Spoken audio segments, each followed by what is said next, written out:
comment lire la parole de Dieu? Bon, c'est très simple, il suffit de commencer. Mais en fait, c'est une question qui est peut-être plus redoutable que ce qu'on pense. Vous savez, on vient d'entendre dans les Vêpres, vous avez vu, que en fait, le Seigneur nous parle de sa parole. Il nous dit, il ne faudrait pas lire la parole de Dieu comme une intuition personnelle. C'est pas par la volonté d'un homme que ça a été porté. C'est parce que Dieu se révèle. Et puis, si Dieu nous dit ça, ça veut dire que c'est une question qui peut se révéler grave. Alors, j'aimerais commencer par vous citer un détail qui est intéressant. C'est que l'Église en France, elle a connu une très grosse crise sur les abus tout récemment. Alors, elle a engagé une commission indépendante pour la question des abus, et puis pour sonder toutes ces questions, pour voir qu'est-ce qu'on pouvait y faire. Et donc, la SIAZ, elle a rendu ses recommandations, et puis, je crois que c'était en 2021, un truc un peu du style, et puis elle a dit une des recommandations, je ne sais plus, il y en a genre 45, un truc comme ça, alors ça varie un peu le niveau, bon, passons, mais tout ça pour dire que là, cette recommandation-là, ça m'a un petit peu fait soulever le sourcil. Dans tout type de formation et de catéchèse, enseigner que les évangiles donnent l'exemple d'une parole comme dynamique, et non pas de pouvoir sur l'autre, mais de volonté de le faire grandir et advenir, rappelant que, comme dans un échange humain reposant sur des bases saines, la parole ne doit être prise que pour être donnée. Vous voyez, bon, on peut penser ce qu'on veut de la SIAZ, et puis effectivement, ils ont fait des recommandations, des fois qui sortaient un petit peu brutalement du paradigme, bon. Mais par contre, celle-ci, c'est intéressant, parce que ces gens, ils se sont dit, creusons à la racine, comment c'est possible qu'il y ait eu des tels abus? Et ils viennent à en parler, non pas de la parole de Dieu comme problématique, mais plutôt de notre lien à la parole de Dieu. C'est-à-dire, au fond, ils ont dit, si les gens voient une parole qui vient de Dieu comme étant un devoir, ou bien comme étant un pouvoir, c'est un peu délétère, c'est pas vivifiant. Mais au contraire, la parole de Dieu est une possibilité pour chacun de ressusciter. C'est une possibilité de parole pour celui qui accueille cette parole. Puis ça, c'était une réflexion fort intelligente. C'est-à-dire que cette crise, elle a des racines profondes, et puis du coup, s'il cite cette chose-là, c'est pour dire que voilà, notre lien à la parole de Dieu, ça peut avoir certaines conséquences extrêmement belles, ou alors justement extrêmement difficiles. Bon. Ensuite, deuxième remarque, parce que ceux qui ont vu le thème, vous vous êtes dit peut-être, ah c'est génial, voilà, sur la parole de Dieu, etc. Mais moi, je remarque un truc, c'est que dans la vie, on commence souvent trop vite, puis ici, pour entrer dans la parole de Dieu, le risque, c'est les techniques. On veut tout de suite des trucs qui marchent pour lire la parole de Dieu. Mais sauf que la parole de Dieu, c'est pas d'abord une parole matérielle, c'est Jésus lui-même. Donc, vous voyez, déjà, à trop s'affairer tout de go pour trouver des combines, des trucs, on risque dans cette espèce d'effervescence de la technique, de la parole de Dieu, tout ça, de rater le but, c'est-à-dire croiser le regard aimant du Christ. C'est comme le prêtre, c'est le prêtre un petit peu hyperactif, là, qui a tout organisé, une procession de la fête de Dieu, et puis qui a vraiment rassemblé les 3 fanfares du village, tout le corps... tous les gens, il a tout organisé, les processions, les enfants de cœur, machin, et il a oublié un truc, l'ostensoir avec Jésus dedans. Bon, on risquerait de faire ça avec la parole de Dieu. Donc, reculons pour mieux bondir. Avant de commencer à dire comment lire la parole de Dieu, avant de donner une recette, peut-être posons d'abord la question suivante. Pourquoi lire la parole de Dieu? Peut-être ça vous paraît un peu bête comme question, mais regardons de plus près. Et moi, mon but est un peu dans ce petit enseignement, c'est pas d'apprendre, de dire telle ou telle chose. Alors ça, quand il dit ça, il veut dire ça. C'est pas que vous appreniez des choses que tu peux ressortir par cœur, tu sais, du prêt à penser, machin, ça veut dire tout ça. C'est plutôt pour apprendre à lire. En fait, c'est pas que je vous trouve idiot a priori, pas du tout, mais c'est plutôt parce que moi-même, j'ai fait cette expérience. En fait, moi, dans mes études de théologie, j'ai fait une spécialisation, c'était la Bible, et au fait... il s'est trouvé personne dans la même spécialisation. Ça fait que j'ai fait 2 ans de tête-à-tête avec le prof. C'était rigolo parce que, en fait, il n'y avait pas vraiment de structure au cours. On parlait. Puis peu à peu, il m'a appris à lire, à avoir des petites antennes, à faire des liens entre les textes, à être des fois choqué par certaines choses dans la parole de Dieu, à voir direct quand il y a un truc qui ne va pas, à être appelé par d'autres choses, à repasser 10 fois sur un même texte, tout d'un coup, pour voir sa saveur de façon nouvelle. Puis moi, cette expérience, vraiment, j'ai résumé ça en me disant, ce professeur, c'est le père Philippe Lefebvre, un dominicain très connu, il m'a appris à lire vraiment. Puis maintenant, ça me fait vraiment des petits... Et donc, j'aimerais un petit peu essayer ça. Donc, je commence. Pourquoi lire la parole de Dieu? Bien sûr, on est tous des bons catholiques, hein. On doit lire la parole de Dieu, c'est un peu comme... en fait, comme c'est une obligation en nous, c'est débile, ça nous éloigne, vous savez, le surmoi catholique un peu, ça nous éloigne de la parole de Dieu, de prendre en main et de dépoussiérer sa Bible. Mais en fait, la Bible, c'est pas une obligation, c'est plutôt, on va dire, ta vie, on va dire, ton arrière-fond réel, celui dont tu ne peux pas te passer pour vivre vraiment. Parce qu'il y a plein de gens qui vivent, mais qui sont morts. Bon, et justement, le Seigneur, ben voilà, c'est ça qu'il veut faire avec nous. Donc, voici quelques raisons profondes d'y passer du temps. Tout d'abord, nous naissons tous d'une parole. On naît du verbe naître, tous d'une parole.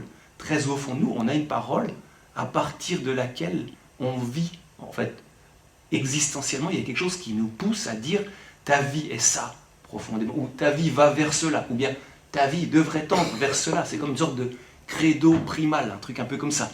Par exemple, je prends un exemple genre bête et méchant. Des fois, nous, on accueille des personnes, puis par exemple, il y a une fille, ses parents l'ont dévalorisée, c'est terrible, et donc elle a comme parole fondamentale en elle qu'elle est bête qu'elle est bête et moche.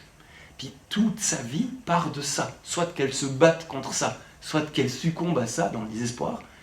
En fait, elle part toujours de cette parole, c'est-à-dire on est tous d'une parole. Là, c'est évidemment un exemple négatif, mais l'idée du Seigneur, c'est qu'on puisse de plus en plus naître à partir de sa parole, qui est une parole vivante, qu'on puisse être pas juste informé, ben voilà l'histoire du salut, mais que ça performe quelque chose en nous. C'est ça toute l'idée. Ok? Parce que bien sûr, on est aussi d'une parole, la parole, le oui de nos parents, ou bien des gens qui nous ont fait grandir. Déjà, le oui du Seigneur de nous faire advenir à l'existence. Tout ça, c'est une parole dans laquelle, à partir de laquelle nous naissons. Bon. Autre raison de lire la parole de Dieu. Parce que nous entendons beaucoup de paroles.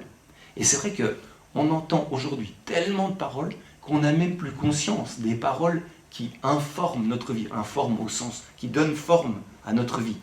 On ne connaît plus, on va dire, nos dogmes cachés. Vous vous souvenez de la dernière fois, ceux qui étaient là, on a parlé des dogmes qui sont en nous. Et on ne se souvient plus de ce qui, au fond, nous fait avancer. Puis, bien sûr, on est baigné dans un océan de déclarations publicitaires, médicales, psychologiques, aujourd'hui évidemment politiques. Alors, ça n'arrête plus. Des infos, des paroles, tout ça. On n'arrive plus à distinguer les pieuvres des algues dans tout ce truc, quoi. Et par exemple aussi, je ne sais pas si par exemple certains, vous allez sur Instagram ou je ne sais pas quoi, combien de messages, on va dire explicites ou alors subliminaux on reçoit quand tu ouvres, c'est un exemple parmi 1000 autres. Si vous n'avez pas Instagram, tu n'as qu'à te promener dans la rue, le nombre d'affiches, le nombre de trucs, c'est complètement fou, le nombre de paroles qu'on reçoit. Bon. Et le pape François nous dit toujours qu'on a besoin plus que jamais de discernement. Et justement, le Seigneur nous donne sa parole éternelle qui, justement, nous est présentée comme un glaive effilé qui touche la moelle. Mais ce glaive effilé, encore faut-il pouvoir le mettre en œuvre, en sachant le manier, parce que si sa parole est le critère de discernement, gare si on ne sait pas manier ce critère-là, si on ne sait pas manier cette épée-là. Donc, d'où l'idée un peu de faire cet enseignement. Bon. Autre raison pour laquelle, eh bien, on ferait bien lire la parole de Dieu. C'est parce qu'on cherche tous une parole spéciale qui nous amène au-delà. Vous savez, ça, j'en parle souvent pour les habitués, c'est que au fond de soi, chaque homme, chaque femme pressent une sorte de besoin d'au-delà, au-delà existentiel, c'est-à-dire de dépasser ce qu'il vit actuellement, de le transfigurer, de vivre une plénitude. Et du coup, on reçoit plein de paroles, on fait plein d'études, on fait plein de tutos, on fait plein de formations, etc. Super. Mais au fond de toi, tu te dis, mais ça ne me fait jamais vivre ma Pâque, c'est-à-dire mon passage, le passage de ce monde à son Père, finalement, comme Jésus le vit. Et justement, la parole de Dieu est la Pâque. C'est précisément le kérigme. Bon. Voilà. C'est pour ça que, d'ailleurs, je ne veux pas critiquer les philosophes, tout ça, mais par exemple, les séminaristes, quand ils font les études de théologie, ils font d'abord 2 ans de philosophie, en principe, et après, ils font quelque chose comme 3 ans de théologie. Ça veut dire qu'ils vont jusqu'au précipice où les amène la philosophie, mais c'est un bon précipice, c'est-à-dire que tu pousses au bout tout ce que tu peux connaître par la raison humaine, et puis un jour, il y a le saut de la foi. Alors, c'est pas métrique, hein, quand tu étudies la théologie, moi je fais la théologie, c'est un peu mélangé, bon, mais c'est bien, c'est un peu une idée, c'est que, ma foi, tout ce que tu réfléchis, tout ce que les penseurs et les philosophes disent, c'est génial, ça te fait arriver à un point où, en fait, soit ça descend bas, soit tu peux faire le saut existentiel qui est la foi. Voilà. Et du coup, le Seigneur se révèle pour qu'on puisse faire ce saut, connaître les choses qu'on ne peut pas connaître par la raison seule, mais par la révélation. Bon. Et ça m'amène au point suivant, dernier point, pourquoi lire la parole de Dieu? Parce que, simplement, c'est moins anthropologique, c'est simplement parce que Dieu veut se révéler à nous, puis qu'il prend ce moyen pour nous informer sur lui. C'est comme ça que Dieu nous parle. C'est la révélation. Bon, et c'est vrai que ça peut vous paraître vraiment un lapalissade complet de dire, voilà, Dieu se révèle dans sa parole. C'est pas si simple que ça aujourd'hui. Puis même parmi les chrétiens, c'est un terme, la révélation, qui donne beaucoup de mal à certaines personnes, qui fait beaucoup de difficultés. Parce que déjà, la révélation, ça demande ta foi. Ça demande déjà, premièrement, que des fois, tu piges pas tout. Bon, ça veut dire que tu auras un saut de volonté aussi à faire, de foi. Bon. Et puis également, comprendre la révélation, ça demande un certain effort. Ça demande déjà l'obéissance préalable, comme j'ai dit, mais également un effort de la raison. Et donc, en fait, des fois, il y a des gens, ils ont finalement une théologie très naturelle, mais qui ne part pas de la révélation du Dieu vivant, Père, Fils et Saint-Esprit. Ou alors d'autres, comme dans les anciennes hérésies, par exemple l'arianisme, ils disent, voilà, la parole de Dieu, ils prennent tout ça, mais ils font leur sauce à partir des Écritures. Et non. On a besoin de croire d'abord, puis ensuite, pour croire, on a besoin d'aimer Dieu d'abord. Et à partir de ça, en fait, tu peux entrer dans une certaine compréhension du mystère que Dieu veut te donner. Peut-être je vous cite un tout petit coup, Vatican II, ça fait toujours du bien. Ils disent comme ça. Ah bon, c'est le style Vatican II, mais quand même. À Dieu qui révèle est due l'obéissance de la foi, par laquelle l'homme s'en remet tout entier et librement à Dieu, dans un complet hommage d'intelligence et de volonté, et dans un assentiment volontaire à la révélation qu'il fait. Pour exister, cette foi requiert la grâce prévenante et adjuvante de Dieu, ainsi que les secours intérieurs du Saint-Esprit qui touche le cœur et le tourne vers Dieu, ouvre les yeux de l'Esprit et donne à tous la douce joie de consentir et de croire à la vérité. Donc, juste pour dire que la parole de Dieu nécessite ta foi. C'est vite dit, mais c'est quelque chose. Bon, alors voilà, avec tous ces préalables, on vous a peut-être l'impression qu'on part de très loin, tout ça, mais on travaille l'esprit dans lequel lire la Bible. Parce que si tu n'as pas un bon préavis, ça peut mal partir. On a besoin des bonnes fondations pour bien construire. Alors, maintenant, voilà, on a vu ces raisons de lire la parole de Dieu, de l'étudier, de s'en nourrir. Puis vous me direz peut-être, ok, on est d'accord sur le fait qu'on cherche vraiment une certitude dans notre vie, au milieu d'un fatras de paroles, que sais-je. Mais par contre, peut-être vous allez justement me dire, ouais, mais le fait de lire la parole de Dieu, finalement, ça ne nous donne aucune certitude. Puis l'histoire, justement, l'histoire de l'Église, tout ça, ça nous montre les tensions qu'a provoqué le fait de s'appuyer sur cette parole. Tel dit ça, tel l'interprète comme ça, pour faire la guerre, tel l'interprète pour dire, mais non, il faut faire la paix, machin. Et qu'est-ce qu'il faut en penser? Alors, du coup, entamons notre deuxième chapitre, et je vais vous le résumer très simplement. Comment lire la parole de Dieu? Il faut lire, si vous voulez retenir un truc par cœur de tout l'enseignement, et vous endormir après, c'est maintenant, attention. Il faut lire la parole de Dieu dans l'esprit de celui qui l'a inspiré, c'est-à-dire l'Esprit Saint. C'est aussi simple que ça. Tout ce que je vais dire maintenant, c'est le résumé de ça. D'accord?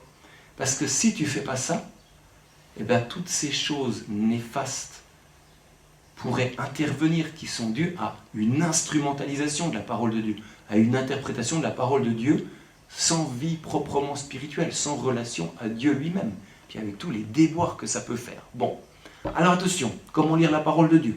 Je vous cite, et je balaye rapidement, quelques risques de la lecture de la parole de Dieu. Premier risque qui va peut-être parler à certains d'entre vous, s'ennuyer. C'est le risque le plus moderne, c'est de s'ennuyer, parce que, comme vous savez, quand on dit on est au XXIe siècle, dans un Occident qui est très tourné vers le plaisir, c'est une époque très narcissique, etc. etc. Et donc voilà, on s'embête après 2 minutes, puisque vous savez, c'est le principe justement de Instagram. Pour revenir à Instagram, c'est vraiment une expérience très profonde pour moi que d'être sur Instagram, pour vraiment comprendre des trucs. Bon. C'est que tu scrolles le plaisir, puis ça dure vraiment 10 secondes par truc. Bon, c'est comme ça la Bible, tu vois. Tu ouvres un peu, mais tu refermes vite, parce que voilà quoi, c'est un peu l'idée. Et pourtant, pour qui a peut-être déjà fait le tour de tous les plaisirs et de tous les choix possibles, il faut quand même trouver une certaine voie de sortie. Et à la rigueur, on serait prêt à une certaine endurance pour ça. Et vous savez, pour qui est passionné, non pas de vie superficielle, mais de la dignité profonde de sa propre vie, faut trouver une voie, il faut trouver un sens absolu. Donc, on est dans une tension. Il faut faire un effort d'une part, mais en même temps, la récompense peut s'avérer tout à fait inouïe. Et c'est vrai que quand tu vois la Bible, punaise, je ne sais pas combien de livres il y a quelqu'un qui sait ou pas 70 livres, je ne sais plus combien, 100, je ne sais plus combien. C'est une jungle. Toutes sortes de genres, d'époques différents, plein de schémas de vie différents, de mentalités et de termes qui nous semblent barbares, lointains, voire indéfendables. C'est qui n'a pas lu des fois des versets du psaume où on a dit non, ça non. Non, peut-être, je ne sais pas si ça vous est arrivé. Ah oui, bien sûr, justement, alors, il faut qu'on entre là-dedans, c'est une grosse question. Est-ce qu'il faut tout prendre tout cru? Bon, on va en parler. En tout cas, il faut entrer dans la parole de Dieu avec un minimum d'esprit de foi, sinon on ne tiendra pas longtemps, c'est sûr. Bon, deuxième risque qui est proche de ça, c'est se décourager. Parce que des fois, on a tendance à vouloir un résultat immédiat, comme dans toute chose. Mais franchement, soyons proches du Seigneur qui n'est jamais proche de l'immédiat. C'est rarement son idée, puis d'ailleurs, vous voyez, c'est des milliers de pages de révélation, mais c'est vraiment écrit en tout petit purée, mais vraiment, il faut être masochiste pour lire ce truc. Non, quand même pas. Il faut vraiment être, voilà. Parfois, on va ouvrir la Bible, on va avoir la réponse à notre émotion du moment, tout ça, mais idéalement quand même, le Seigneur, il aimerait nous imprégner peu à peu de lui. Il veut nous imbiber de son esprit. Il veut nous faire entrer peu à peu dans sa mentalité pascale, nous donner un peu une infusion du kérigme, voilà, nous ouvrir les yeux doucement. Bien sûr, des fois, on ouvre la Bible, on tombe sur pile sur ce qui nous rejoint, c'est magnifique, merci Seigneur. Mais quand même, le plus souvent, Dieu veut nous faire une expérience de la grâce. Vous savez que la grâce s'oppose tout à fait au consumérisme. L'esprit de la consommation, même dans les paroles de Dieu, vous savez, on tire les pains de la parole, machin, on n'a plus finir pour avoir sa réponse. En fait, l'esprit de la consommation, c'est de prendre indéfiniment et à la demande. L'esprit de la grâce, c'est de recevoir quand ça vient. En gros, la différence, c'est que dans le consumérisme, il n'y a que moi, c'est-à-dire je décide quand je veux que la pompe s'allume, vous savez. Et puis dans la grâce, on vit à deux. Il y a le Seigneur qui pilote le don, c'est pas moi qui prends à gogo. Et voilà, le Seigneur, il veut nous faire vivre un truc du style avec la Bible, ok? Ça va jusque-là? Attention, maintenant on entre dans un truc, aïe aïe aïe. Ça, c'est le pire risque de tout. Se lire soi-même. Se lire soi-même. C'est-à-dire, et ça, c'est vraiment un truc de tout temps. Le risque, au fond, c'est d'inverser la locomotive et le wagon. Par exemple, le schéma classique, c'est t'as un philosophe, par exemple, je prends un philosophe, mais en fait, c'est aussi nous, un philosophe qui élabore une thèse qui est prégnante, qui est forte, qui l'a sortie de son cerveau, de son expérience, de sa blessure, que sais-je. Ensuite, il ouvre la Bible, il la lit et il dit, mais voilà, c'est tout à fait ce que j'ai voulu dire. Par exemple, Marx, il a lu l'Évangile, il a dit, mais c'est Marx. Kant, le philosophe Emmanuel Kant, il a lu l'Évangile, il a dit, mais ça c'est Kant. Puis à notre niveau, vous savez, c'est pareil, on est tenté d'écouter que ce qui nous plaît, parce que ça me rejoint vraiment, vous savez ce qu'on dit? Mais justement, ce qui ne nous rejoint pas de prime abord, vu de notre propre sentiment, c'est peut-être justement par là que Dieu veut nous ouvrir à plus grand que nous-mêmes, justement, à nous faire vivre cette fameuse Pâque, d'accord? C'est pour ça qu'il faut vivre, il faut lire la Bible avec humilité, en étant ouvert au fait que Dieu, il puisse nous parler carrément en nous mettant en cause, en nous apprenant des choses à partir d'un tout nouvel angle, ou bien vraiment à nous dire quoi? Allez, le contraire de ce que je pense, alors, vous seriez prêt à ça, vous? Que Dieu vous dise le contraire de ce que vous pensez? Peut-être, je ne sais pas. Parce que si vous êtes ouvert à ça, c'est bon signe. Ça veut dire que vous n'êtes pas en train de vous lire vous-même, de vous auto-confirmer. Ok? Pardon. Ensuite, dernier risque, ne rien comprendre. Vous savez, comme dit le proverbe que je vous cite à chaque veillée eucharistique, quand le sage montre la lune, le fou regarde le doigt. Voilà, il montre le doigt. Bon, bien sûr, on est tous dotés d'intelligence, puis théoriquement, tout le monde peut recevoir quelque chose de la parole de Dieu. Mais ici, je veux dire plutôt une compréhension plus profonde, c'est-à-dire pouvoir sentir les choses intérieurement. Vous savez, Saint Ignace de Loyola, c'est ces grandes expressions. C'est-à-dire, tu pourrais prendre la parole de Dieu uniquement à la lettre, puis non pas dans l'esprit. Tu pourrais la comprendre comme un truc extérieur, ou bien comme une loi finalement assez sèche, qui t'impose, de façon d'ailleurs plus ou moins claire, ce que je dois vivre dans ma vie, ce que je dois penser, comment je dois agir pour être aligné sur Dieu, comme ça je suis dans les rails, c'est bien. Au lieu justement de la comprendre comme une parole de vie, comme une possibilité de résurrection pour moi. Je ne sais pas si vous sentez la nuance. Moi par exemple, normalement, une dame qui disait, il y a marqué dans les lettres de Saint Paul que je ne permets pas aux femmes d'être dans l'assemblée sans être voilées.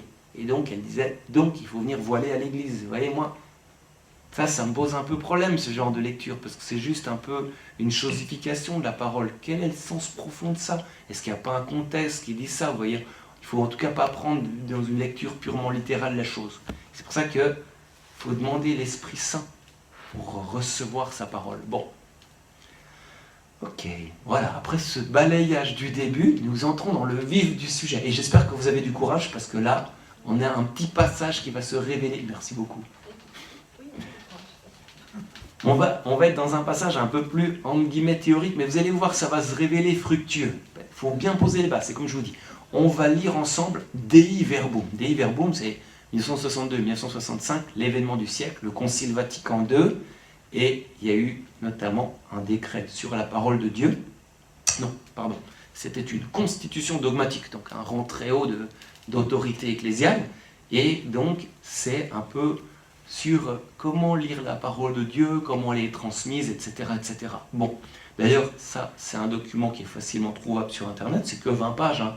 C'est un texte, on va dire, de concile, donc c'est des expressions, c'est pas une personne qui a écrit ça, c'est 2000 personnes assistées de l'Esprit Saint, tous les évêques du monde ensemble, donc c'est assez spécial, des fois ça paraît très light, très général, mais plus tu creuses le truc, plus tu te dis, bon sang, chaque expression est peaufinée, et ça fait vraiment un diamant immense à la fin. Bon, alors, je vais procéder, on ne va pas tout lire bien sûr, mais je vous dis juste quelques lumières, quelques petites punchlines de ce document, et puis qui peuvent aider à vraiment saisir la Bible avec espérance, ok? Première précision. Qu'est-ce qui parle dans la parole de Dieu? Qu'est-ce qui est parole? Parce que le texte de Dei Verbum nous dit, la révélation n'est pas simplement faite de paroles, mais aussi d'œuvres de Dieu. Les œuvres de Dieu attestent de sa présence pour son peuple, et ses paroles publient ses œuvres et les éclairent. Par exemple, si je fais une analogie, d'ailleurs un peu nulle franchement, vous savez, aujourd'hui on parle beaucoup de communication non verbale. Apparemment on dit que ça fait 93%. J'ai fait comme Corentin, j'ai été voir une statistique sur Google, c'est trop marrant. Notre gros hobby tous les deux, bon voilà. 93% c'est de la communication non verbale. Donc là je vous dis du 7%, mais tout le reste, en fait, ce serait 93%. Bon voilà. Ça pour dire que si Dieu, c'est une analogie, si Dieu fait une chose, par exemple, il sort le peuple de la main des Égyptiens, c'est qu'il veut me dire quelque chose.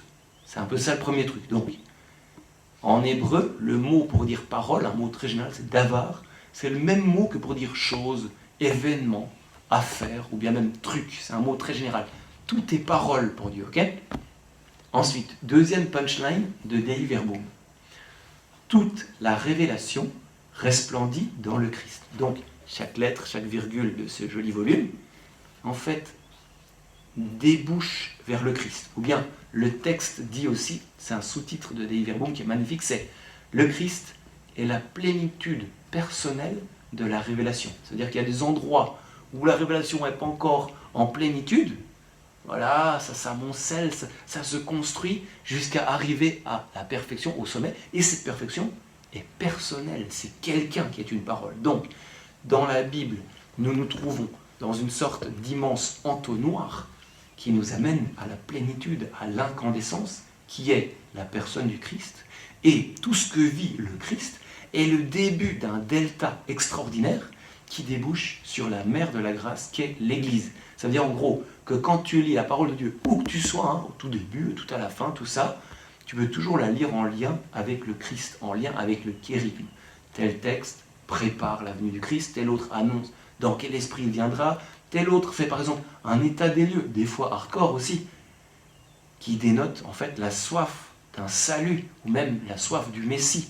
Voilà, par exemple, je sais pas moi, la suite du péché originel, vous savez quand Dieu dit, eh bien, Toi, tout ça, c'est un état des lieux. Ta femme, machin chose, et ta convoitise te poussera. C'est un état des lieux. La tour de Babel, c'est comme une sorte de constatation. Qu'est-ce qui arrive dans l'humanité? Ah, mais homme, quand tu lis ça, ça ne te donne pas soif, ça ne te parle pas de ton époque. On a besoin de toi, Jésus. Le récit du déluge, tout ça, c'est un peu à lire en ce sens. Vous voyez comment? Donc, quand tu lis la parole de Dieu, tu lis d'une certaine façon Jésus. Ok? Autre point d'ailleurs que je mets en parenthèse, c'est que ce que ça nous dit aussi, c'est qu'il n'y aura plus de révélation publique après le Christ. Parce que dans le Christ est la plénitude de la révélation. Et il est si infiniment profond, je mets en guillemets, parce que c'est vraiment un mystère, qu'on peut tout y trouver de Dieu. Bien sûr, s'il y a des révélations privées, très belles, mais en fait, ça ne dit rien d'autre que la parole de Dieu, mais qui est d'une profondeur infinie. Donc tout est dans tout, et réciproquement, ça va? Ensuite, le texte de Vatican II élargit encore en disant qu'au fond, tout est parole de Dieu. La création en général, notre création, le fait de notre liberté, le fait que Dieu nous laisse libres, et puis même le réel qu'on vit aujourd'hui, communautairement, personnellement, tout est parole de Dieu, qui laisse toujours une porte ouverte à ma réponse. Tout est un certain appel de Dieu. Moi, quand j'étais plus jeune, genre à 18 ans, j'étais un peu en mode déprime, parce que je disais, c'est genre, tout fout le camp, tout va à l'eau volo, on perd la foi, c'était un peu des trucs comme ça. Puis un jour, il y a un philosophe qui m'a dit vraiment un truc vraiment qui m'a fait du bien. Il m'a dit, mais tu sais, dans chaque époque, l'Église était en crise, la civilisation était en crise. Puis dans chaque époque, se sont trouvés les saints pour répondre à cette crise. C'est-à-dire qu'au fond, bah, c'est nous, quoi. Puis le 22e siècle, c'est ici qu'on le prépare. C'est pour aussi dire bah, que voilà, tout est appel de Dieu. Ce qu'on vit, bah, chacun pour sa façon, on est appelé là-dedans. Bon. Ok. Le texte dit encore une chose, c'est que Dieu veut nous dire qu'un seul mot, qu'un seul verbe, vous savez que le mot verbe ça veut dire mot, c'est son Fils. Puis ça, il veut nous le dire dans l'Esprit Saint. Ça, on peut dire que c'est le kérigme, ça veut dire quelque chose, le mot kérigme. Kérigme, ça veut dire en gros la foi coagulée, la foi condensée. L'événement Jésus, comme dit, ça c'est ce que Benoît XVI, c'est une instruction de Benoît XVI. Vous savez que Jésus, lorsque il marchait avec les disciples vers Emmaüs, bon, il leur racontait un peu leur vision de la parole de Dieu, de ces événements, tout ça. Puis après Jésus, il leur a dit, esprit sans intelligence, comme votre cœur est lent à croire tout ce que les prophètes ont dit, ne fallait-il pas que le Christ souffrit pour entrer dans la gloire? Et partant de Moïse et de tous les prophètes, il leur interpréta dans toute l'Écriture ce qui le concernait. Et j'ai relu tout à l'heure en grec ce passage, il dit au fond, toute l'Écriture, en fait, me concerne moi. Donc en fait, vous voyez, c'est un peu ça qu'essaye de dire cette chose. Donc ça veut dire que quand tu lis la parole de Dieu, bien sûr, tu dois faire quelques kilomètres, tu dois arpenter tous ces textes et tout, mais ça te mène toujours à la plénitude qu'est Jésus lui-même. De fait, quand un chrétien est informé par la parole de Dieu au sens profond, les gens sentent autour de lui qu'il a quelqu'un dans sa vie, qu'il a un critère qui est autre que lui-même, quelqu'un qui est Dieu, qui est Jésus. Bon. Ça nous dit d'ailleurs encore une chose, là je fais encore une petite parenthèse, mais qui peut aider, c'est que tout mène au Christ et tout part du Christ, comme je l'ai dit, donc toute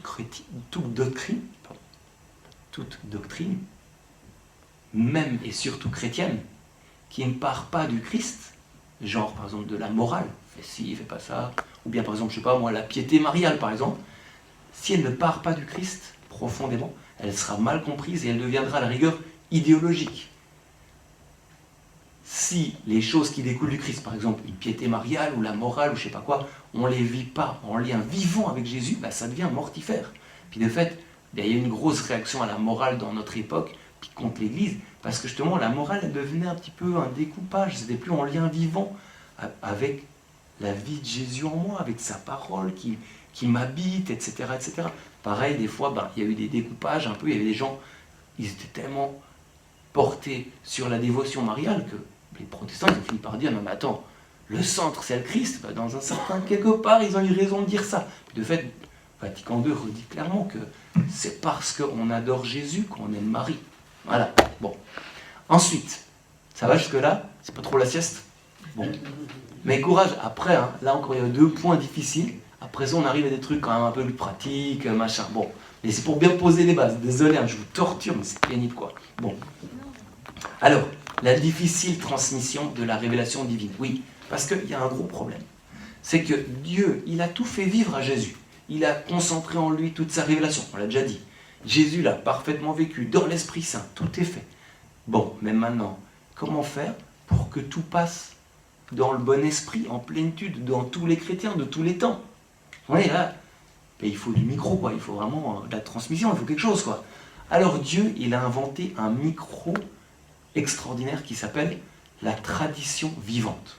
Ça signifie, en très gros, et là je vous le dis comme ça, mais vous pourrez lire dans des verbums, c'est mieux expliqué, que Dieu donne des garanties pour que la révélation qu'il a donnée en Jésus passe dans toute sa pureté, qui passe dans toute son intégrité et dans sa dynamique, dans sa vie, dans l'unicité de chacun. Et cette garantie, c'est que l'Esprit Saint lui-même agit dans la transmission. Et pas seulement les pauvres gens qui sont les prédicateurs, par exemple moi ou l'évêque, je ne sais pas qui. En fait, il n'y a pas que lui qui prêche. Puis il y avait même un prêtre que j'aime bien, c'est le Père Molinier. C'est un spirituel, il est mort genre en 2000, un truc comme ça. Et lui, il disait, quand vous allez à une retraite, donc vous regardez, quand vous allez à une retraite, n'écoutez jamais le prédicateur. C'est-à-dire, écoutez plutôt ce que le Seigneur va vous dire à travers ce prédicateur. C'est un peu débile, mais c'est ça en fait l'idée. Et donc, attention, là je vous lis le Concile. Donc là, c'est plus sérieux, mais c'est dit la même chose. Bon, le Christ ordonna à ses apôtres de prêcher cette révélation à tous, ce qui fut fidèlement accompli. Bon, magnifique. Tantôt par les apôtres, dans la prédication orale, dans les exemples, les institutions, ils transmirent soit ce qu'ils avaient appris de la bouche du Christ en vivant avec lui et en le voyant agir, ou ce qu'ils tenaient des suggestions du Saint-Esprit, soit par ses apôtres, soit par des hommes de leur entourage qui, sous l'inspiration du même Esprit Saint, consignèrent par écrit le message du salut. Ok, alors les apôtres, c'est bien passé. Mais après les apôtres, alors voilà comment continue le texte. Pour que l'évangile fût gardé intact et vivant dans l'Église, les apôtres laissèrent comme successeurs les évêques cette sainte tradition et la Sainte Écriture de l'un et l'autre testament sont donc comme un miroir où l'Église, en son cheminement terrestre, contemple Dieu. Magnifique proclamation, ça paraît très solennel, mais ça dit un truc très profond. C'est qu'on a une sorte d'équation sacrée. Révélation égale Écriture sainte plus tradition.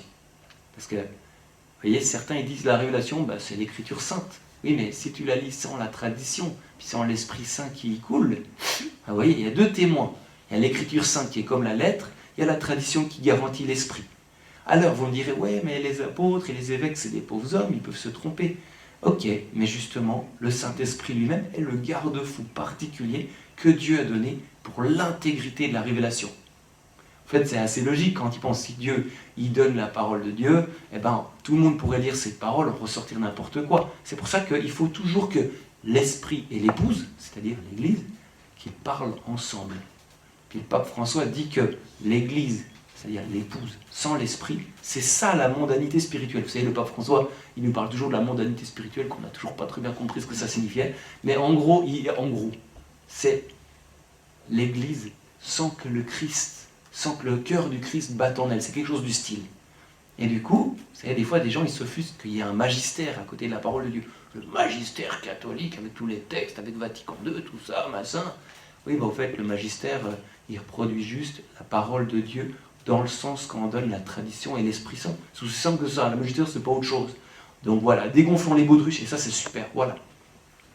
Ensuite, une autre chose que dit le Concile, peut-être ça va vous frapper, c'est qu'il y a un certain développement du dogme. Et ça, pour ceux qui étaient là la fois passée, on en a déjà parlé. C'est pas pour dire que le dogme change, mais c'est pour dire que de plus en plus, on en approfondit la signification. Peut-être, je veux vous lire directement ce que dit le texte, et je pense que c'est assez parlant. Cette tradition qui vient des apôtres se poursuit dans l'Église sous l'assistance du Saint-Esprit. En effet, la perception des choses, aussi bien que des paroles transmises, s'accroît, soit par la contemplation et l'étude des croyants qui les méditent en leur cœur, soit par l'intelligence intérieure qu'ils éprouvent des choses spirituelles, soit par la prédication. Ainsi, l'Église, tandis que les siècles s'écoulent, tend constamment vers la plénitude de la divine vérité, jusqu'à ce que soient accomplies en elle les paroles de Dieu. C'est fou ça, parce que ça nous dit une chose profonde. Premièrement, que l'Église doit être humble, que si elle possède, on va dire, idéalement la plénitude de la révélation, elle a à l'accomplir par sa vie. De deux, ça nous dit aussi qu'il y a plein de travail à faire, y compris pour nous. C'est-à-dire qu'aujourd'hui, on reçoit une époque toute nouvelle. On en parlait tout à l'heure avec Thibaut, c'est qu'on vit une époque vraiment étonnante, avec vraiment aussi un changement de... Enfin, j'ai élargi un peu ce qu'on avait raconté, mais un changement de civilisation incroyable. Et en fait, c'est un appel de Dieu. Et qui vous dit que, en vivant pleinement la parole de Dieu, dans cette époque, quand même très spéciale, il faut le dire, est-ce qu'on ne va pas retirer un fruit tout nouveau de la parole de Dieu? Moi, je parie là-dessus, c'est sûr.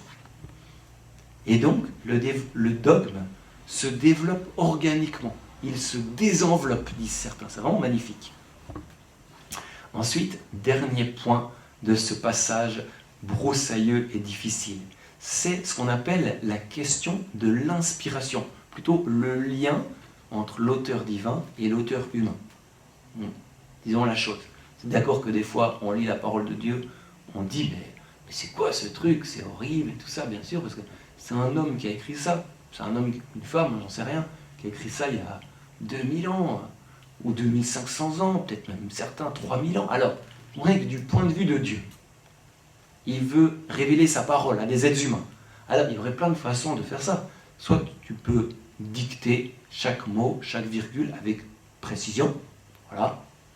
Ou alors, par exemple, tu peux faire tomber du ciel directement un livre, pouf. Mais en fait, le Seigneur, il a choisi une autre version. Il a dit, et d'ailleurs, c'est la version, ce qu'on appelle la plus convenante. Il aurait pu faire comme il voudrait, mais c'est ce qu'il y a de mieux au sens de la convenance.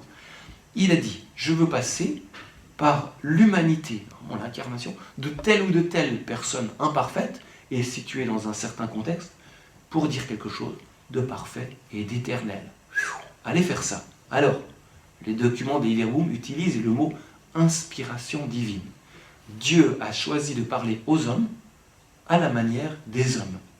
Donc, celui qui veut interpréter les Saintes Écritures, c'est-à-dire nous, si d'aventure, après cet enseignement, vous avez envie d'ouvrir votre Bible, attention, dans sa recherche sur ce que Dieu dit, ça c'est le Concile qui dit, c'est pas moi, il doit comprendre l'intention de l'auteur à l'époque, et en même temps l'intention que Dieu a voulu faire passer dans ses paroles. Donc, c'est le Concile qui dit ça, c'est très très moderne en fait. Il dit, on doit faire attention au genre littéraire. Prendre tout littéralement, ce serait une catastrophe, notamment par exemple pour les deux livres qui sont les deux bouts de la Bible. La Genèse, c'est mes deux livres préférés, si jamais. La Genèse, c'est si jamais vous voulez me faire une surprise pour mon anniversaire, 1er juin, vous faites une lecture complète de la Genèse. Voilà, non, je plaisante. Mais ça veut dire que les deux livres, la Genèse et l'Apocalypse, c'est les pires. C'est-à-dire, si tu lis ça littéralement, mais c'est la catastrophe, quoi. Par exemple, ah là là, que tu sais c'est une histoire de pommes, le péché, non mais pitié. Ou alors l'Apocalypse, tu sais, avec les chiffres, machin, il y a des psychoses. Non, attention. Parfois, dit les textes du Concile, ce sont des textes prophétiques, ou alors même écrits de façon poétique. Je sais pas, par exemple, je vous donne un petit exemple. Vous savez, Jésus, il dit, si ta main ou ton pied est pour toi une occasion de chute, coupe-le. Je regarde un petit peu s'il y a des manchots dans l'assemblée. Vous lisez pas la parole de Dieu, hein? Non mais vous voyez, il vaut mieux être manchot que d'être jeté avec tes deux mains dans le feu éternel. On a affaire de façon évidente ici à un effet de langage. Vous savez, quand on dit un truc trop fort, ça s'appelle l'hyperbole en français. C'est les figures de style. Donc si j'aime beaucoup les figures de style, si vous en avez des absconses, venez me voir, j'aime beaucoup ça. Là, c'est l'hyperbole, ça consiste à exagérer ce qu'on veut rendre vivant ou puissant. Par exemple, vous dites « je meurs de faim ». Mais tu meurs? Non, je ne meurs pas. Mais pourquoi tu meurs? Mais non, mais c'est une hyperbole. Voilà, Jésus il utilise les hyperboles, ok? Il ne faut pas lire littéralement, pitié. Bon. D'autre part, une autre chose qui est importante. Il faut toujours faire gaffe au fait qu'il y a une progression dans la Bible. Parce que tu pourrais prendre tout cuit chaque parole des psaumes, là, tu vas tomber dans le piège. Parce que le Seigneur, quand il donne sa parole, il éduque comme, par exemple, des parents éduquent, à savoir progressivement. Donc, il faut lire la parole de Dieu selon cette progression. Et du coup, selon le contexte dans lequel est prononcée une parole, notamment dans l'Ancien Testament, c'est « Yes, Seigneur, tu m'as délivré de mes ennemis ». Vraiment, parce que ceux qui sont à l'autre côté de la frontière, c'est les méchants. Et bien sûr, nous, on a Dieu de notre côté, c'est les gentils. Mais non, Dieu est du côté de tout le monde. C'est juste qu'au début, il faut qu'il fasse un petit discernement pour qu'il dise « Oui, je t'aime infiniment de façon spécifique, toi Israël ». Et tu vois, si tu interprètes ça aujourd'hui comme ça, pardon, mais ça donne des trucs qu'on ne voit pas si loin d'ici. Vous comprenez le truc? Alors, il faut lire la parole de Dieu dans son contexte. Pitié. Sinon, on fait des guerres débiles où on dit God bless, et puis vous mettez le nom de votre pays. Passons.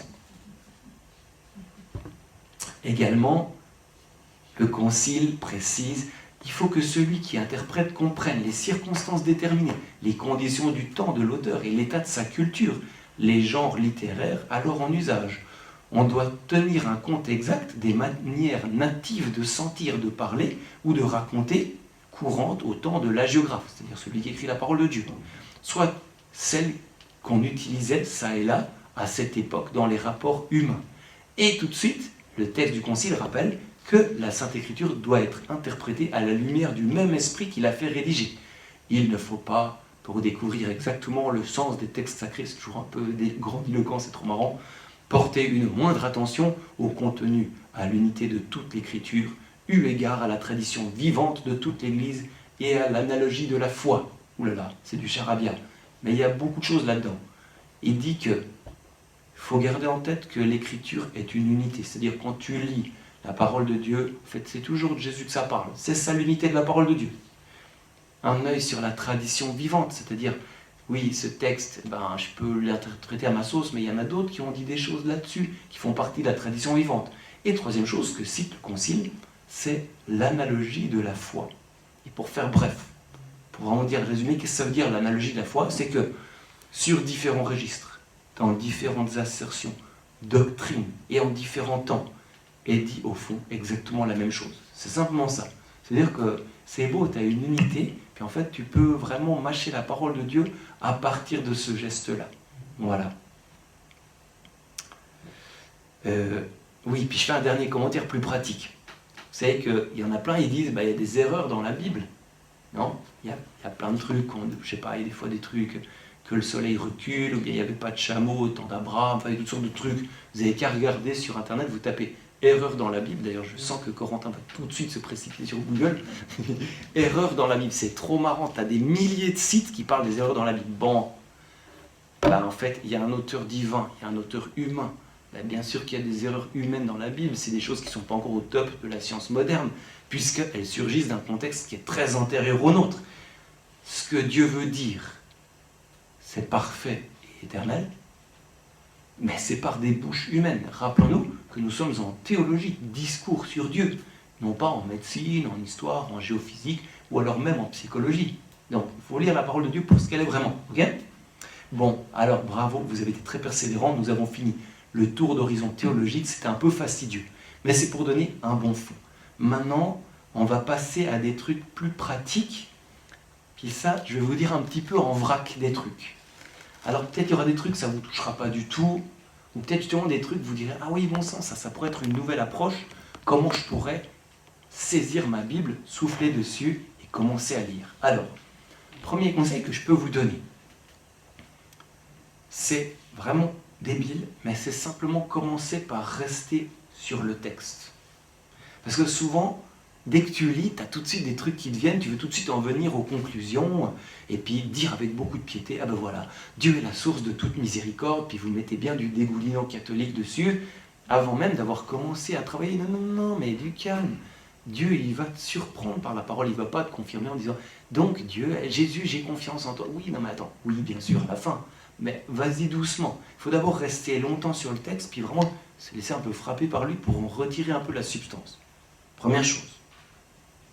Ensuite, un autre truc à faire, c'est évidemment d'essayer de mettre la parole en lien avec ma propre vie. Qu'est-ce qui me touche?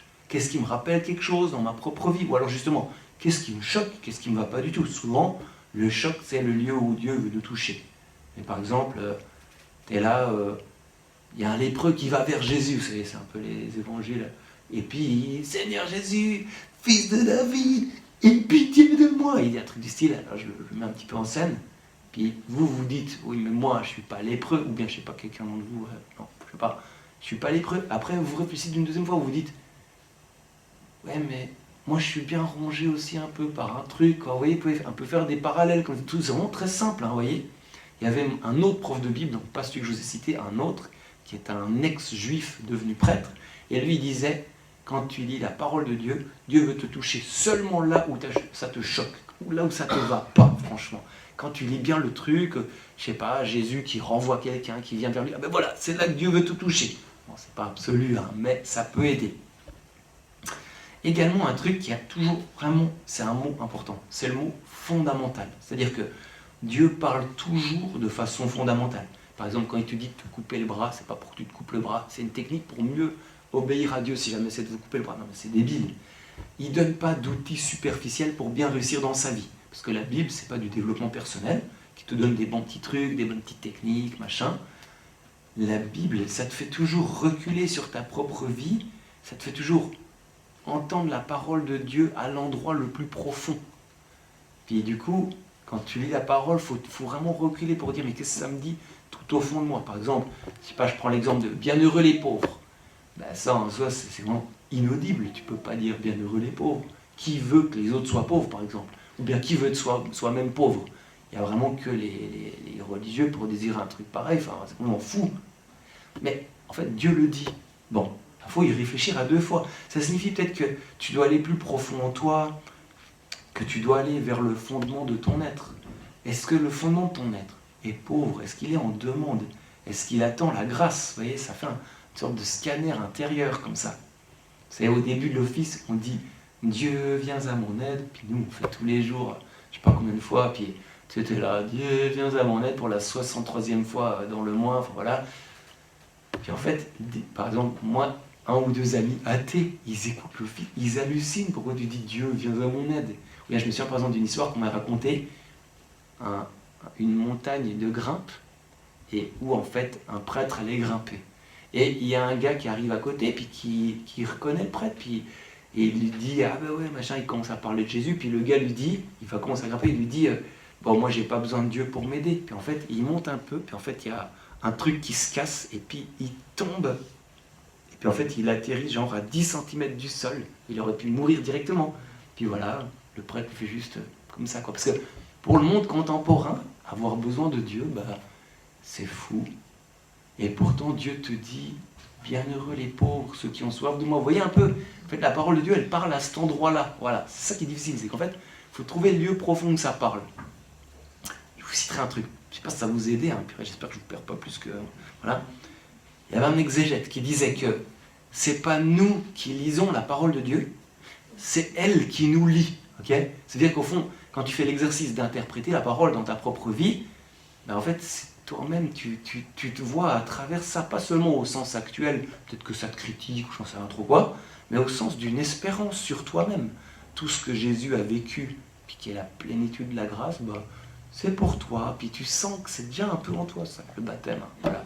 Ou bien encore mieux, il y avait un bibliste juif, il disait comme ça, il avait un dialogue avec un philosophe vraiment super intelligent, et il disait, mais au fond, vous savez, c'est des discussions d'intello, quoi, mais au fond, peut-on interpréter la parole de Dieu?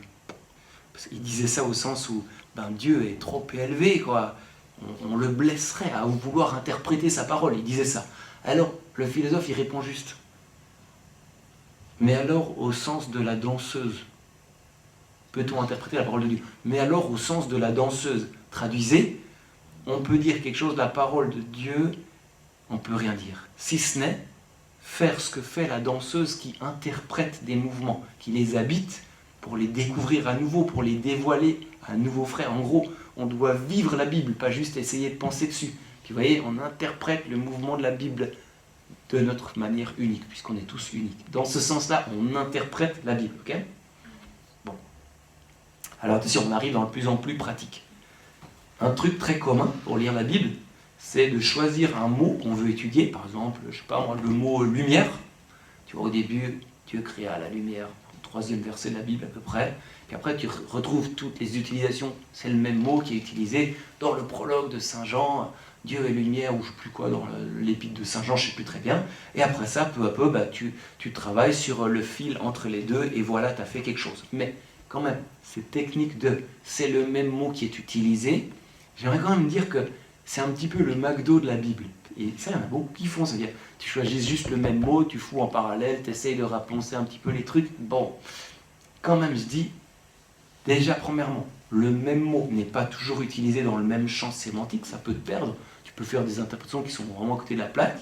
Puis en même temps, ça bouche les yeux sur plus large. Il ne faut pas juste travailler sur le même mot, mais par exemple là, je rentre dans des exemples, sur la même idée. Par exemple, vous savez, Abraham, il fait un geste fou pour Dieu envers son fils Isaac, n'est-ce pas? Et puis le roi David, il fait un geste fou devant l'arche de Dieu. Il danse, il se dénude, et il danse, il tournoie devant l'arche de Dieu, ce que ne faisaient que les esclaves à cette époque. Et donc, voilà, là on a la même idée qui se retrouve, c'est faire un geste fou envers Dieu. D'où est venu ce geste fou? Quel genre de conséquences, fécondes ou non, a-t-il eu? Vous pouvez commencer à bâtir quelque chose, un peu une sorte de ressenti de la parole de Dieu. Ou alors, vous pouvez travailler sur la même dynamique, vous voyez, en travaillant la mémoire biblique. Ça, on fait beaucoup au château. Puis la grande pro de ça, vous pouvez lui en parler, c'est Sandrine. On actionne sa mémoire biblique. Par exemple, on dit un truc du style Caïn et Abel, on est au chapitre 4 de la Genèse, tout au début de la Bible, ils sont ensemble dans la campagne et l'un disparaît. C'est une situation qui se reproduit dans la Bible. Élie et Élisée, on a lu ça il n'y a pas longtemps, pour ceux qui vont à la messe tous les jours, eh bien ils sont ensemble dans la campagne et l'un disparaît. Après, il y a les disciples d'Emmaüs, ils sont ensemble dans la campagne. Bon, un disparaît aussi. Puis vous voyez, à travers tout ça, tu peux voir une certaine, on va dire, un fil dans la Bible puis qui s'affine peu à peu. Un truc comme ça, ok? Autre idée de technique. La même mentalité réhabitée à nouveau frère. Par exemple, les frères du patriarche Joseph, vous savez qu'il a 10 frères qui sont comme ça, ils sont agacés par sa prophétie. Et les pharisiens, les frères de Jésus, Israël, sont agacés par la prophétie de Jésus. D'où ça vient? Quel genre de conséquences ça a? Et vous voyez, peu à peu, il y a une réalité. Puis au fait, tu es là, mais des fois, dans notre vie, c'est pareil. Puis justement, mon fameux prof de Bible, c'est trop marrant, je vous raconte son histoire, le fameux Philippe Lefebvre, il était athée, prof de grec ancien et de littérature ancienne à Sciences Po, un truc comme ça. Et puis sa prof de grec lui dit, mais vous devriez lire la Septante, c'est la traduction grecque de la Bible hébraïque. Alors il commence à prendre ce truc avec ses lunettes d'intello et il lit la Septante. Et puis, mais comme un athée, il lit ça comme un texte littéraire, comme Homère ou je sais pas quoi. Et puis il dit, mais purée, il dit autre chose probablement, je sais pas. Comment ça se fait que ce livre décrit ma vie? Lui, il a 4 frères, ça s'est mal passé. Il disait l'histoire de Joseph, ses frères, il s'est dit, mais c'est trop bizarre, ça parle de ma vie. Vous voyez un peu ce genre de choses. C'est là que la parole, c'est magnifique, ça te fait vraiment des... comme ça. Autre idée, c'est le même mot. Alors là, c'est le même mécanisme, la même histoire, mais qui s'augmente au fil de la parole et qui se transforme. Par exemple, Agar, vous savez, la servante d'Abraham, et la Vierge Marie ont toutes les deux un fils qui est sur le point de mourir. Que va-t-il se passer?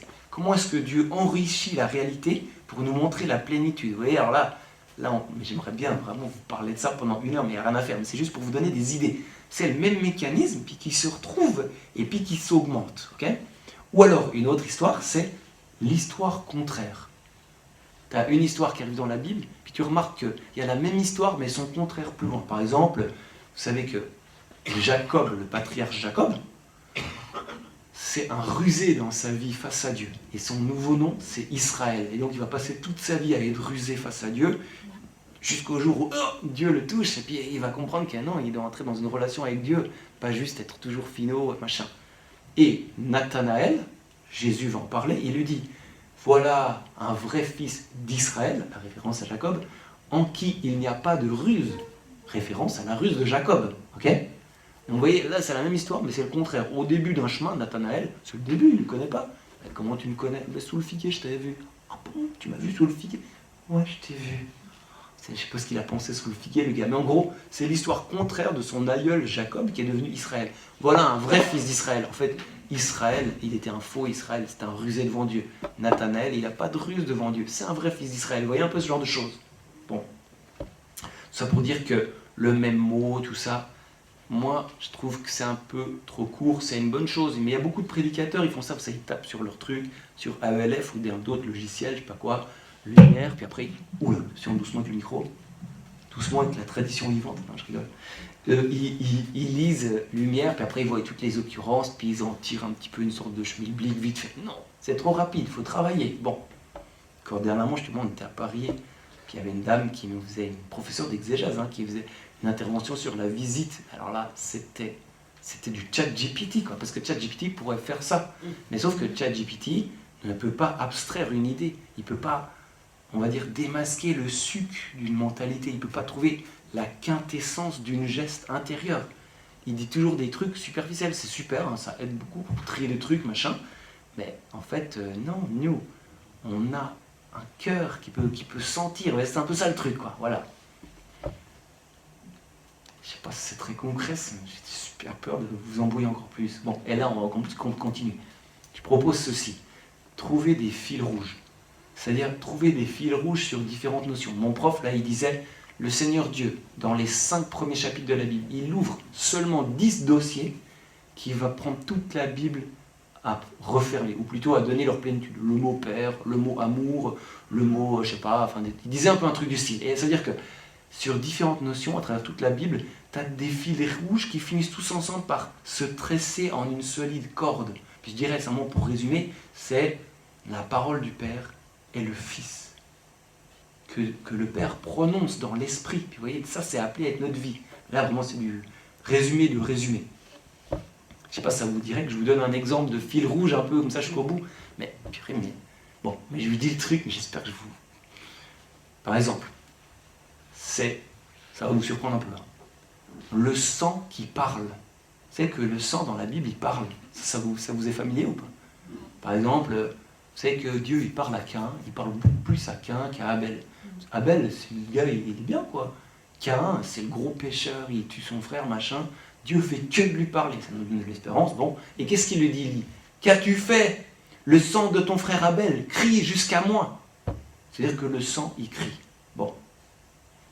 Et la lettre aux Hébreux, donc là on est à peu près 50 livres plus loin, ou 70, je ne me souviens plus, elle dit ceci. Vous êtes venus vers Jésus, il faut toujours faire gaffe aux expressions, médiateur d'une alliance nouvelle, et vers le sang de l'aspersion, son sang qui parle plus fort que celui d'Abel. Et là, on est au début de la... Tu calmes. Nous sommes au début de la Bible. Tu as vraiment un fil rouge magnifique. Là, c'est vraiment le coup. Le sang parle. Alors après, tu comprends qu'il y a différents sangs. Il y a celui d'Abel, la victime. Ensuite, il parle du sang de l'alliance nouvelle, de l'aspersion. Puis après, donc ça veut dire le sang de l'ancienne alliance. Vous savez, ils aspergeaient du sang dans les sacrifices un petit peu horribles de l'Ancien Testament. Et puis après, ben voilà, il y a le sang de Jésus et qui parle lui plus fort. Alors, tu as une certaine architectonique. Et puis, il te reste à te demander, mais quelles sont les distinctions entre ces sangs qui crient? L'un crie pour demander justice, celui d'Abel, comme le sang de tout innocent. Le second, le sang de l'aspersion, ça fait que formaliser un sacrifice, mais ça ne réalise pas le sacrifice. Et, eh bien, le sang du Christ qui fait justice en prenant sur lui le péché. Et c'est pourquoi Dieu nous dit une bonne nouvelle. Le sang de Jésus qui répare, qui restaure, qui sauve, il parle même plus fort que le sang de l'innocent. Vous imaginez combien de sang innocent coule aujourd'hui? Même dans nos vies, tous les gens qu'on tue par nos paroles, c'est du sang innocent. Ce sang-là crie vers Dieu. Mais Jésus nous dit, il y a la miséricorde. Le sang de Jésus parle plus fort que ce sang-là. Vous voyez un peu? Et si tu presses l'orange comme ça, bah, tu vois quelque chose sur ta vie. En fait, vous voyez, ça parle aussi pour nos péchés, pour nos situations de vie. C'est-à-dire que tu aurais beau faire crier fort du sang, pécher beaucoup, il y a un sang qui parle plus fort. C'est le sang resplendissant de Jésus. Puis ça, c'est magnifique. Là, on est vraiment dedans, quoi. Voilà. J'espère que ça vous fait sentir un peu un truc. Ok, j'ai encore 2 secondes. Attends, je regarde un petit peu où j'en suis, là. Oui, c'est ça. Non, je suis plus loin de la conclusion, mais je vous présente encore 2 petites notions. Par exemple, un truc qui peut être intéressant, c'est de voir la Bible comme recommencement. Par exemple, les répétitions, les trucs qui se révèlent. Un exemple assez général. Dieu se révèle, et quelle sera la réaction de l'homme? C'est aussi simple que ça. Par exemple, Dieu il commence avec Abraham. Vous êtes à Genèse 12, Dieu parle à Abraham en ces termes. Quitte ton pays et ta terre, qu'est-ce qu'il va faire? Après, il recommence, Dieu, à chaque fois. Il dit à Jonas, écoute, va voir à Ninive, leur prêcher la conversion. Puis 3 chapitres plus tard, parce que vous savez que Jonas, il s'est taillé, et puis après il a été mangé par la baleine, Dieu lui redit exactement la même chose. Va voir à Ninive, prêcher ma parole. Ah, il y va. Vous avez vu, là on a un recommencement. Dieu a dit à Abraham, Dieu a dit à Jonas, Dieu a dit à Jonas. Puis après Dieu recommence avec Jean-Baptiste, par exemple. Et vous voyez, voir ces recommencements, une parole de Dieu, la réponse de l'homme, qu'est-ce que ça fait? On peut les étudier en parallèle, puis du coup même faire un examen de conscience pour nous. Parce que Dieu, nous aussi, il nous fait quelque chose comme ça. Ou alors, par exemple, je vous donne des exemples, comme ça vous fera aussi exercer la mémoire biblique. Par exemple, une autre répétition qui est hyper courue par l'Esprit Saint, c'est la femme stérile qui conçoit. Et puis, c'est de dire, Dieu commence en disant, rien n'est stérile. Multipliez, croissez-vous, ça c'est la création, c'est Genèse 1. Puis après, tout d'un coup, tu as une femme stérile. Et là, c'est un point d'interrogation. Oui, mais Dieu, tu as tout fait fécond. Comment c'est possible que tout d'un coup, quelqu'un ça soit stérile? Tu vas voir, il y a une parole de Dieu très spéciale là derrière. Alors, tu as des femmes stériles qui conçoivent à tout bout de champ dans la Bible, c'est toujours pour dire un truc, le truc le plus profond. Voilà, c'est pour dire que de la terre germera la justice. La terre infertile que nous sommes, d'elle peut germer quelque chose, parce que Dieu a greffé le baptême en nous. Voilà, vous y êtes, on a fait un fil, ok? Autre fil que je vous propose, là je vous en dis quelques-uns, mais il y en a des millions. Bon, c'est les frères mis en parallèle, parfois les frères jumeaux. On a parlé de Caïn et Abel, frères jumeaux. Enfin, je ne sais pas si c'était jumeaux, mais peu importe. Jacob et Ésaü, David et Jonathan, et finalement Jean-Baptiste et Jésus. Vous savez, là on a vu tout à l'heure l'idée horizontale, Dieu se révèle, l'homme répond, puis là maintenant on voit l'idée horizontale, la question de la fraternité. Donc vous voyez, avec tout ça, Dieu il parle en répétant, puis c'est sympa de voir ces répétitions, on voit peu à peu les choses ajoutent, pour donner une épaisseur, pour donner un deuxième œil à la vie. C'est que les gens qui voient que d'un seul œil, ils voient tout plat. Voilà. Et en fait, les gens qui voient à 2 yeux, ils ont une profondeur dans l'envie, ils ont une 3e dimension parce qu'ils ont une distance entre les 2 yeux qui voient. Et c'est pareil, justement, quand tu fais ce travail avec l'Esprit Saint, ben voilà, t'entres dans une certaine profondeur. Bon. Ensuite, j'aimerais vous donner quelque chose qui est effectivement une méthode, avec un terme un peu barbare, mais vous me pardonnerez. Et d'ailleurs, le pique-nique est bientôt, ça vous remontera votre morale. C'est l'exégèse canonique. L'exégèse canonique, en gros, c'est de vérifier la qualité et la cohérence de ce que je retire d'un texte par la révélation tout entière de l'Église, par le kérigme. Comment mettre cette note que je viens de lire dans la symphonie globale de la révélation. Et en fait, ça veut dire que toutes les petites révélations sont liées à la grande révélation. Vous voyez un peu ce que je veux dire ou pas? En gros, c'est que tu ne peux pas lire séparément ces trucs, quoi. C'est un peu costaud. Ouais, c'est un peu costaud. Attends, comment est-ce que je pourrais dire simplement? Non, attends. Je vais vous donner des méthodes de pratiquer cette exégèse. Déjà, exégèse, ça veut dire interprétation. Je ne sais pas pourquoi il met toujours des termes compliqués pour des trucs simples. C'est-à-dire tu lis la Bible, tu en retires quelque chose. En gros, c'est ça. L'exégèse Pardon. 1, 2, 3, 4. L'exégèse canonique, ça veut dire que tu vas interpréter à partir du canon de toute la révélation. Le canon, c'est, on va dire, l'ordre. Ça veut dire ce que Dieu a dit de base. En gros, tu dis, ah ben j'en retire ça du texte, est-ce qu'au fond c'est la base de ce que Dieu veut me dire? Oui, c'est ça. Carton. En gros, c'est ça. Alors, par exemple, tu peux faire comme ça. Tu lis un texte en communion avec un autre texte. Par exemple, tu lis, tu sais, Jésus il dit à un moment, le péché contre l'Esprit Saint ne sera pas pardonné. Ça vous fait peur ou pas? Ouais. Moi aussi, ça me fait super peur. Eh ben, lisez-le en communion avec le bon larron, qui est expédié illico presto au paradis. Aujourd'hui, tu seras avec moi au paradis. Bon, ça te détend. Et ça te permet de vérifier que tu ne vas pas que dans un sens hyper hard. Le péché contre l'Esprit Saint, lui, ne sera pas pardonné. Vous voyez, c'est qu'un seul œil. Oui, mais tu vois, le bon larron, il va direct au paradis. Ça va? Et après, on ira tous au paradis. Non, le péché contre l'Esprit Saint, c'est quelque chose. Vous voyez, tu as 2 yeux. Ouais, ça, là, on est déjà dans l'exégèse canonique. Bon. Autre idée. Lire un texte du Nouveau Testament en tâchant de trouver ses racines dans l'Ancien. Puis des fois, un texte du Nouveau Testament, ça réveille des trucs que tu as déjà un peu entendus, comme par exemple cette histoire de, vous savez, j'ai mis Jacob, Israël, la ruse, machin. Tu sais, t'entends ruse, mais c'est beau que ça parle de ruse. Puis bien sûr, c'est le rusé, c'est Jacob par excellence. Voilà, ou bien par exemple, on parlait tout à l'heure de bienheureux les pauvres. Oui, mais dans les psaumes, c'est bourré d'histoires de pauvres, machin. Et si tu fouilles un peu là-dedans, tu te dis, la quintessence du pauvre dans la Bible, c'est celui qui n'a pas de recours. Par exemple, la veuve, l'orphelin, l'immigré, c'est ce que Dieu a dit. Puis du coup, ça permet de mieux situer la pauvreté de cœur dont parle Jésus. Tout d'un coup, il dit bienheureux les pauvres. Ben, il t'a donné la définition de pauvre, et ben voilà, tu entres dans les béatitudes à bon escient. Avant, peut-être tu risquerais de la comprendre un peu de travers, ok? Tu peux faire le contraire, partir de l'Ancien Testament en essayant de trouver les résurgences dans le Nouveau, ça c'est assez sympathique. Ou bien, bon non mais je passe un petit peu... Ouais, bon ça. Enfin, en gros, un peu ces méthodes, ça peut aider comme ça. Faire danser un peu les trucs, voilà.